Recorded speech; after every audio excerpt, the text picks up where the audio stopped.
देखु आज्ञा ये टीटीपीएस पाइपलाइन कम एल&टी कर्तृपक्ष जो कर दीर्घ 2 वर्ष है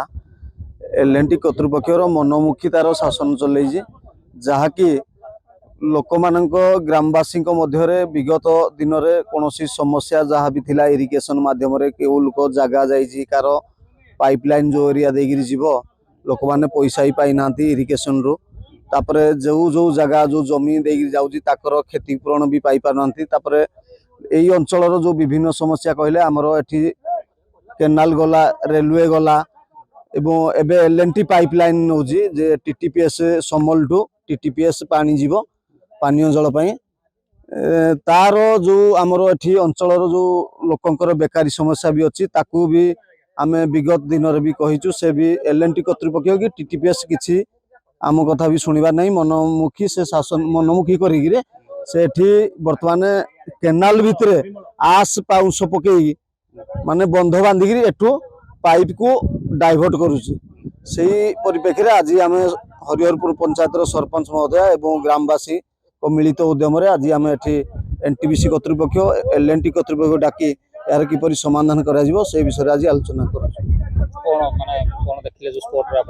स्पॉट रे देखिले जे से जो बंध बांधी आमर आस कोयला जो लुहा गुंड बंध बांधी जहाँ पानी को पूरा विशुद्ध कर जहाँ तल स्तर एवं ऊपर स्तर पानी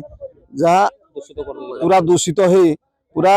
आम जो गाधेवा लोक मान जो गाधौं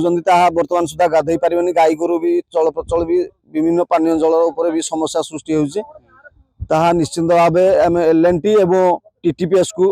दायी करुचु। अच्छा या ऊपर कोन माने कोन करा गले ठीक रहता बोले कोन बाबू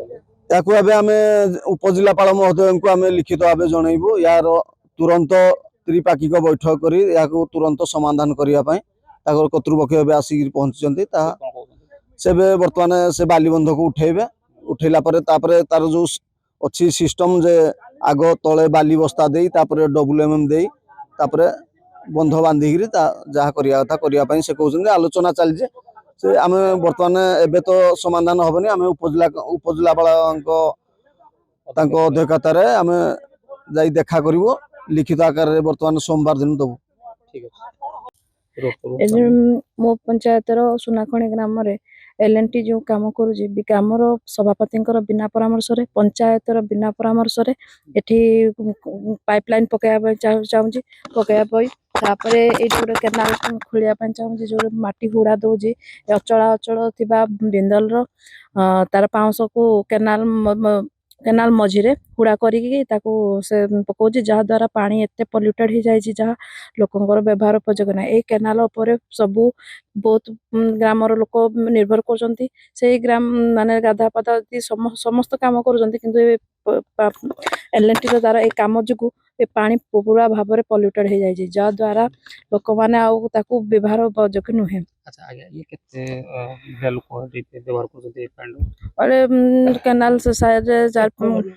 एक घरिया सुनाखणी आउे बेलपड़ा एमती केते हाँ बहुत बहुत गाँ से केनाल जो पर्यंत जाइए पर्यंत जिते लोक अच्छा ग्राम अच्छी से लोक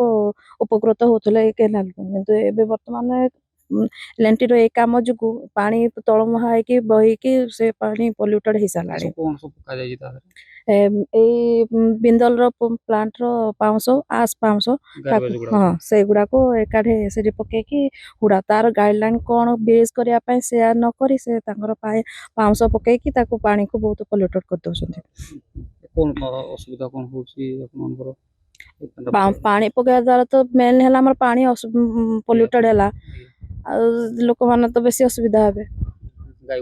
गाय समस्ते गाय गोरु आदि समस्ते व्यवहार करेंगे मेन आमर मुद्दा हूँ हुड़ा पकेबार कारण केमी तार गाइडलाइन कौन से हेमती नहीं से तो जो काम कर ना पंचायत को ना पंचायत ग्रामर सभापति को पचारिकी से काम कर बिना परमिशन रे से कर आमको एम कौन अवगत ना विषय आम कौन जानी ना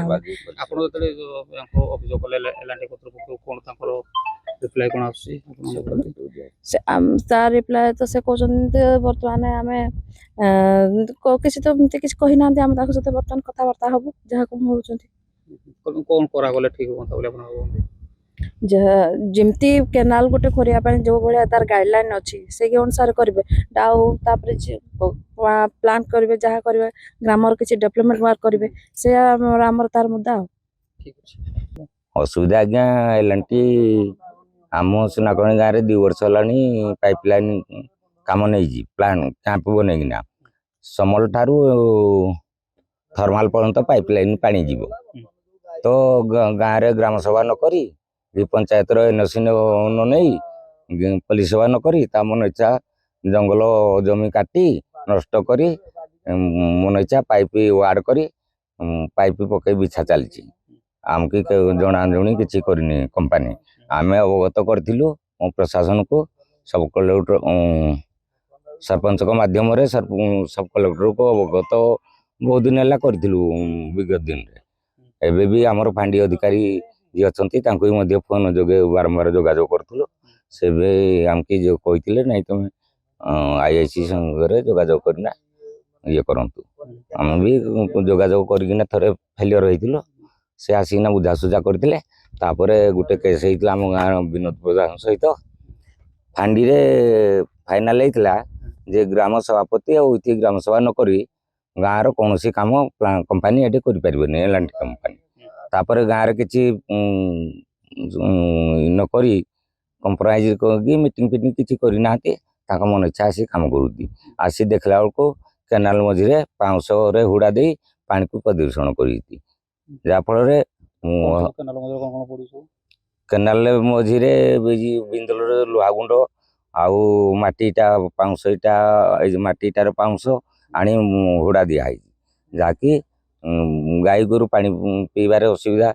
ଲୋକ ଗାଧୁଆ ପାଧୁଆରେ ବି ଅସୁବିଧା ହେଉଛି। ତେଣୁ ଆମେ ଆଜି ସେଇ ଯୋଗୁଁ ବନ୍ଦ କରିଛୁ କାମ। ଆସିକିନା ସରପଞ୍ଚ ଆଉ ଆମର ଚେୟାରମ୍ୟାନ୍ ବାବୁ ପ୍ରଧାନ ସରପଞ୍ଚ ଦୀପ୍ତିମୟୀ ପ୍ରଧାନ ଆମ ଗ୍ରାମ ସଭାପତି ଆମର ୱାର୍ଡ ମେମ୍ବର ଗାଁର ମିଶି କାମ ବନ୍ଦ କରୁଛୁ।